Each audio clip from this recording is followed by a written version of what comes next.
এবার একটু ঝোল দিয়ে দেবো।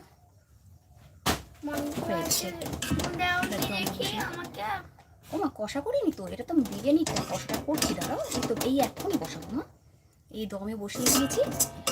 এইবার দেখো ক্লিয়ার হয়ে গেছে এক্ষুনি। ওইটা আমি এই কড়াইটা চেয়েছিলাম। ও এই কষা, না না এই কষাটা দেওয়া যাবে না তো বাবা, এই কষা দিলে কি করে হবে, এটা তো পুরো পিস। কোথায় ঘিটা? আমাকে দেবে? এখানে চিনি চাইলে চিনি দিতে পারেন, আমি আজকে চিনি দিইনি, কারণ চিনি দেয়নি কেন, দাদু তো চিনি খায় না মা, দাদু তো সুগার, এর জন্য দেয়নি। আমার ঘিটা গরম না, মানে গলা না, তার জন্য এইভাবে দিচ্ছি। তোমরা চাইলে গলিয়ে দিতে পারো, কেশর দুধও দিতে পারো, আমি তো ঘরের মধ্যে প্রত্যেক দিন করি, অত তো ফর্মালিটি করে করতে পারি না। এইভাবে খেয়ে একবার দেখবেন।